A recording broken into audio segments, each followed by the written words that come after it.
In part one of this video series, we spent some time to understand what the ACT is about. We talked about how it's a psychometric test. Therefore, psychologists are making the ACT, not our English teacher, math teacher, science teacher. So because of that, we want to approach the test in a different way. In video 2 of this series, we talked about what is the scoring of the ACT, why does it exist, how does it function, and how we can use that to our advantage to get a better score. In this video, we are going to spend some time understanding what's actually being tested on the ACT, how you can look at the question in multiple different ways, sometimes in ways that you've never thought about, because we're going to be flexible in the way that we approach things and start seeing it from a different perspective, and why what you've been doing in the past probably hasn't led to the score that you're looking for. Again, thank you for joining us. I hope this is going to be a very useful piece. We're going to talk about the 4 main sections of the ACT and how the writing section is very silly and quite ridiculous, and most of you don't need to worry about it. But let's start off with the first section. It happens to be my favorite section of the ACT, and the ACT always begins with the English section. Now, that, from my perspective, that's kind of weird because I'm a math and science guy naturally. I prefer that world by far to the world of English and literature and things like that. Don't get me wrong, I love to read. I have some classics that I love. I'm a big Steinbeck fan. But guess what? We don't really need any of that, right? One of the fallacies that students fall for about the ACT is the fact that the ACT is testing what we're learning in school right this minute. It's a college entrance exam after all. So shouldn't it be testing exactly what we're doing in school? It isn't. Foreshadowing, right? You knew that was coming because you've taken the test maybe and you know that it's something very different. But the English is a good example of this, and I love that it's the first section because it starts outlining and helps us see that it is quite different. Not only from the structure, not from the perspective of the psychologist instead of your English teacher, but even the content. Because what's actually being tested? They're testing the basics. They're testing things like grammar, punctuation, rhetoric, things that we learned like, I don't know, 4th grade, right? This is a 4th grade test to get you into college. So how can we approach this in a way that makes more sense for what's actually being tested? Well, first and foremost, there is an idea that I think is actually really, really important. And it's going to come across kind of mean, but honestly, sometimes our teachers teach us their preference more than what's actually generally accepted, right? This has happened to me. I have to be honest, this was many years ago, but I was going through an English section and I missed a question. I was like, what in the world? How did I miss that question? And it was the difference between lay and lie, right? Now, what my teachers taught me back in the day was just subtly different than what's actually accepted, right? For me, I learned that lay is for inanimate objects and lying is for like living things, right? So there's a subtle difference. Do you know what it is? Yeah, if something is laying, it is placed there by someone else, right? Which is generally true. Like if it's inanimate, it didn't go there by itself generally. On the other side, if something is lying, it placed itself there. So this particular question on the ACT English section actually asked about a log that had fallen and was lying in the woods. Because it had put itself there. It had fallen on its own, which, again, a log is an inanimate object. It's no longer alive, but it is lying because it did it to itself, right? So it's just little nuances. Or this is a common one I see over and over again. How many things do you have to have in a list for you to use a colon for the list? I'll give you a second. Think about it. I hear the same answer from almost all students. And it doesn't matter whether they go to public school, private school, they're in the city, they're in a rural district, they're in the suburbs. Almost every student has learned that you have to have 3 or more things for you to have a list with a colon. That's just not true. Imagine, like if I had a really bad memory, My wife said, hey, could you go to the grocery store and get everything on the list? And she wrote out the list for me because I can be forgetful sometimes. And all it says is milk. Well, that's still a grocery list, right? It's just a very, very short one that in theory I should be able to remember. But it is still a list. So oftentimes students will go through the English questions. They'll see one with a colon and there's just one thing and they immediately mark it off. But that could be the correct answer because you can have a list of one thing. Okay. And then they're going to test things like semicolons, things that like students rarely use in their own writing. So we want to go back and review, find some good tendencies, some rules, make this section so much easier than what we've been making it. Okay. It really is my favorite section. I really think it's the easiest to improve if we know what the test makers are looking for. Don't think that what we've been doing in school is going to pay off exactly. Now, again, if you do a lot of reading, maybe you're in the right direction. But sometimes even authors take some liberties in their own writing that isn't actually fitting conventional writing systems. Okay. So I want you to start zeroing in and understanding what the test makers are looking for rather than what your teachers have told you in the past. I actually think this is a really good, important skill in life, right? Maybe maybe you're in college and you write an amazing paper. It's the best paper you've ever written in your life, and you submit it to 2 different professors. Don't do that because that's not right. But let's say the 2 different professors were to grade it, and one gave you an A because it was so amazing, but the other one gave you a C. Well, it's the same quality work and it's amazing. Well, they were looking for different things. Just like maybe you have a part-time job or later on in life you're going to have a career. You may have one boss that wants you to do something one way and you have another boss that wants you to do it almost a totally different way. This is an important lesson to learn along the way. Even though this is the ACT and it's not chock full of life lessons, I think this is one that we can really, really take away, is how to be flexible, how to understand expectations, and how we can adjust accordingly. Okay? Hey, before we get into the other 3 sections and the writing, I guess, before we get into those, take a minute, hit that like button, go ahead and subscribe to this channel, because the more students who do that, the more students we can help understand what the ACT is about and how we can get our score in a much better, easier way. Okay? Thanks for taking the time to do that. So what is the second section? It's always the math section. That's right. So what are they actually testing? There are a couple things. Content-wise, they're testing pre-algebra, algebra 1, geometry, and algebra 2.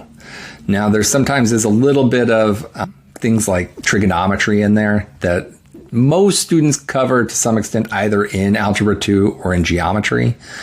Some don't, and maybe that'll be in your pre-calc or your trig class at the high school level.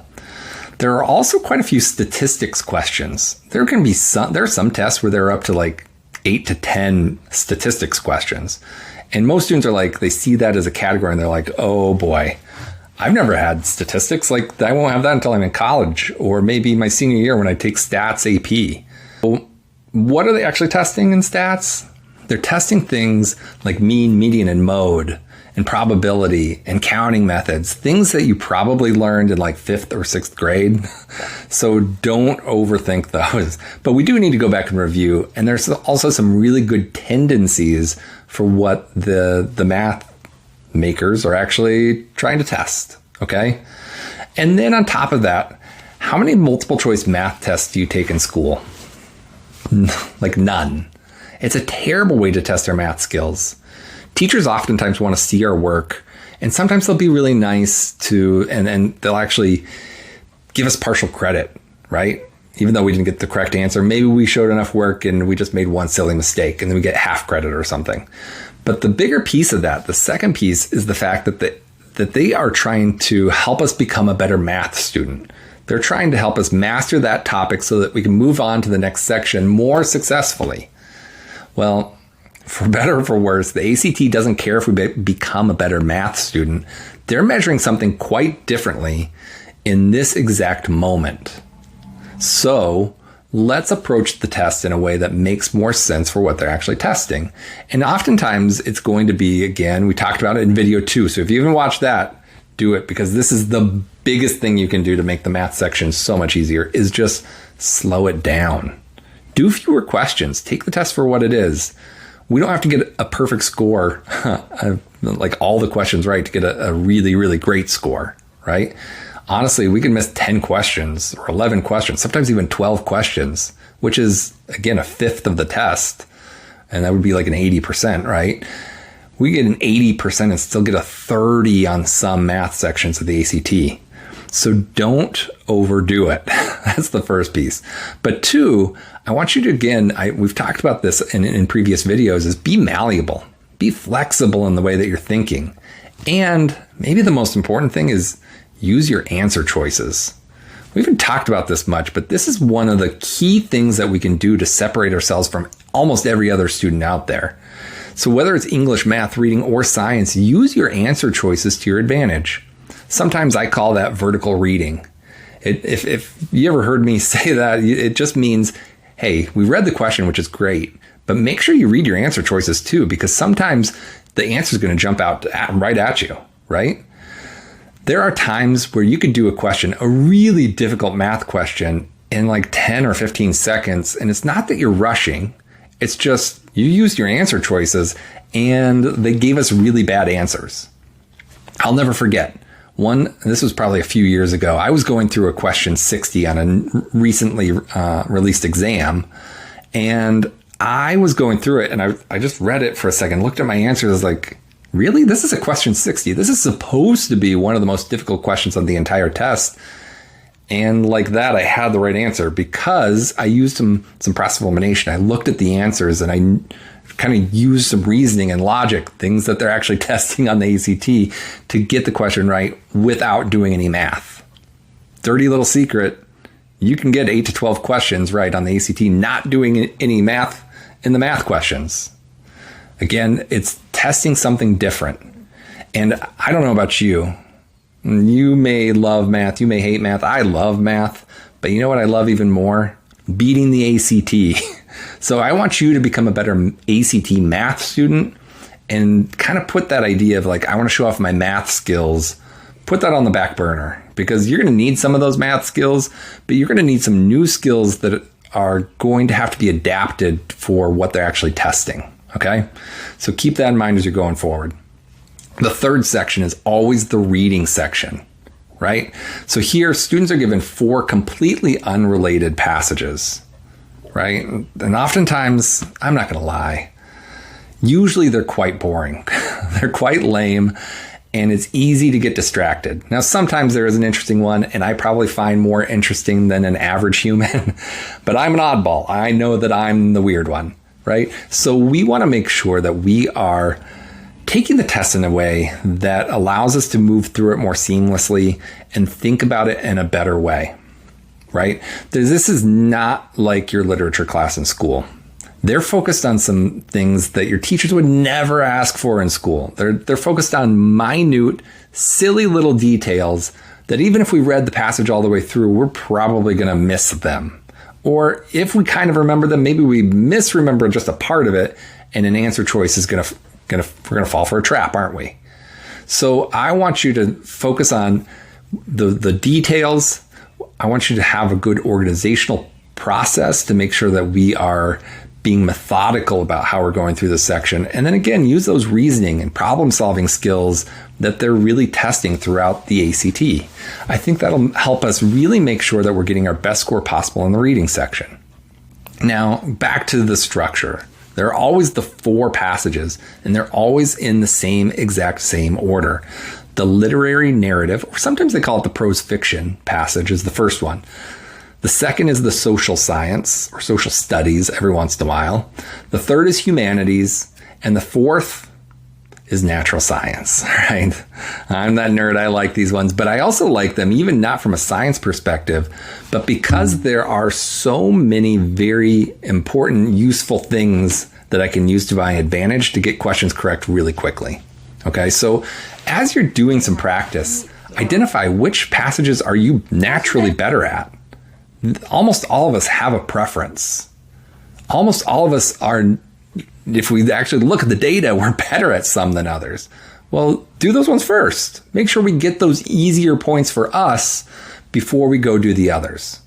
And this is my own experience, having worked with thousands of students. Most students spend more time and are oftentimes less accurate in the first passage, that literary narrative passage. It feels a lot like school, but they're testing something that's quite different, and it's easy to miss those little details that they're actually testing as we're reading through. So I would actually encourage most of you to just skip that first passage and start with passage 2. And then as you do some practice and you identify like which ones you're really good at and which ones you are more efficient with, then you can kind of tweak. Maybe you're one of those students who just works backwards. You do passage 4, 3, 2, and then maybe you're guessing on passage 1. Don't fall for the trap of doing them just in the order that they give them to you in. You can't go back to the math section or English section. You can't jump ahead to the science section, but you can do those 4 passages, those 40 questions in whatever order you want to.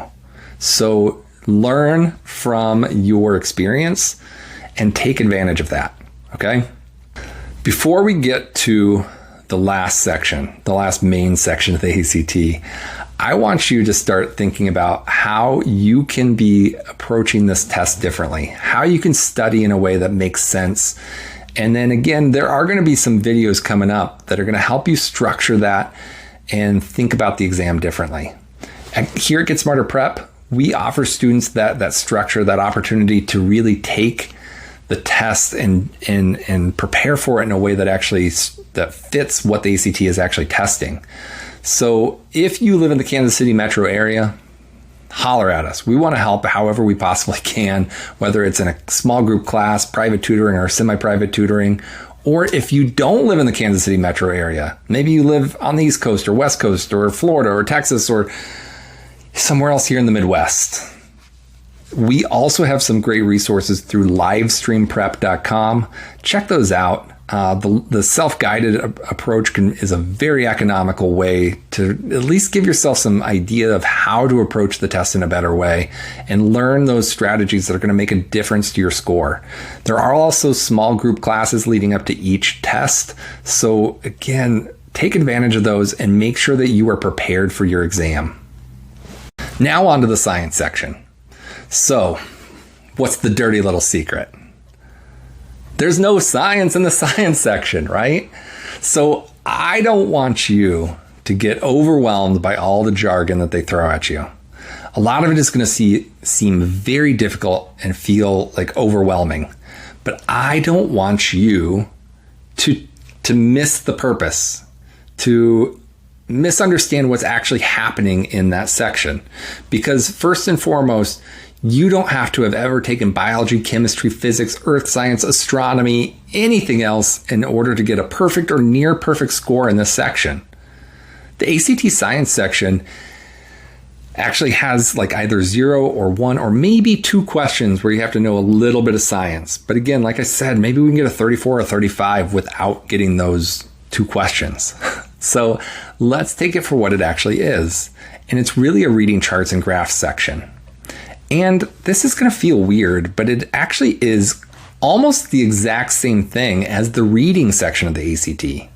Sometimes it kind of makes me laugh internally, sometimes out loud. Sometimes I'll laugh out loud that I try to picture my chemistry teacher, Miss McGuire, teaching my literature class, right?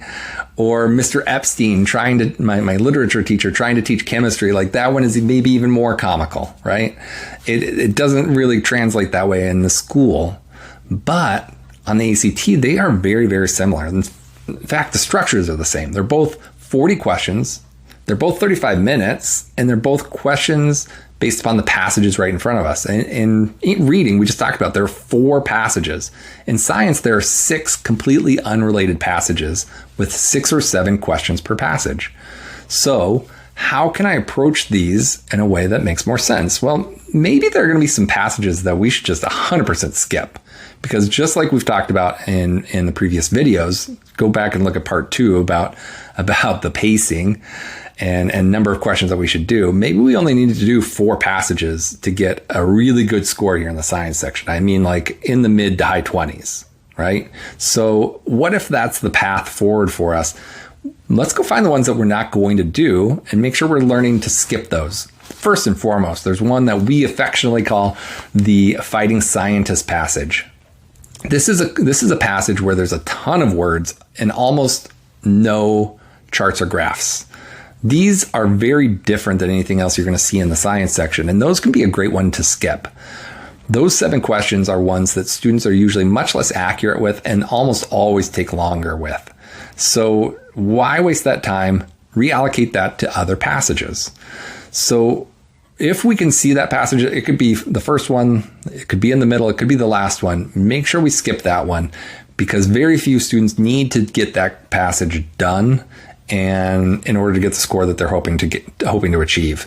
Now, again, we talked about this before. We don't leave anything blank on the ACT, so we still want to bubble something in on those, but I want to make sure that we are allocating our time to the passages that we're more likely to get correct. The other piece of that is if we interrupt, maybe it's our passage, maybe that fighting scientist is passage 3, and we've done 2 passages where we're really kind of focusing on the questions and using our vertical reading, and then we are also paying attention to the charts and tables and graphs, and then all of a sudden we have a passage full of words, and then we go back to the charts and graphs. Like, it's kind of interrupted our flow. I want you to create some good habits and patterns and things like that. And I think skipping that fighting scientist is by far the best thing. Even if you are a student who needs a 35, let's say, well, you need to do the fighting scientist passage, but I still don't want you to do it in the middle where it is. I want you to save it for the end. I think that's going to give you a much better path forward and a better chance of achieving that 35. Okay. So again, they're not testing science. Don't get sucked into the terminology. Do you know what an angstrom is? Have you had physics? Do you know what an ohm is? Like, most students don't know this. Most students are never going to learn some of those things at the high school level. So don't try to fall for their traps. I want you to zero in and turn it into a matching game. Find the right piece, read the question carefully, underline those lead words, and then match it to the data and information in the passages. Okay. Now, we talked about there may be 1 or 2 questions where you have to know a little bit of science. Most of the time, it's going to be something on the Celsius scale, like, what is the freezing point of water? Oh, yeah, it's 0. Yep, that's it. That's all we would need for that question. Or maybe they're asking about pH, and they ask about a pH of 8. Is that acidic, or is that basic or alkaline? Do you know? Well, we may need to know that. We may not. But if it's an 8, it's above 7. 7 is neutral, and 8 would be alkaline or a base. Okay? So that it's little things like that, or maybe converting in the metric scale. Maybe I need to know how many meters are in a kilometer. Well, there are 1,000 meters in a kilometer. It's those little simple things that we don't have to spend a ton of time reviewing, because they aren't really testing science. They're testing reasoning. They're testing logic. Can we see the test in a way that makes more sense for what is actually happening on the page? All right. Last and final thing, the writing section. And I'm going to keep this so brief because there are a handful of schools, and I mean that literally. I think there are 5. There may be 6 colleges across the country that are still either requiring the writing section or encourage you to submit the writing section. This plays almost no part in the application process for 99.9% of students. So I don't want you to worry about it. It is not going into your composite score. So even if you take the writing section, like your parents sign you up for it, it doesn't impact your composite score. It's only our 4 main sections: English, math, reading, and science. They're each worth 36 points. You add them up, divide by 4, and round to the nearest whole number. The writing is something different, and it's on a scale from 2 to 12. Don't worry about it, okay? If this has been helpful, again, and you haven't done so already, go hit the like button. Go follow us. Make sure that we are popping up and these videos can help you along the way, because we're going to do a lot of cool content along the way here. If you have any questions, go ahead and pop them into the comment section down below. And check us out at livestreamprep.com or getsmarterprep.com. We'd be happy to help any way we possibly can. I look forward to seeing you in the next video.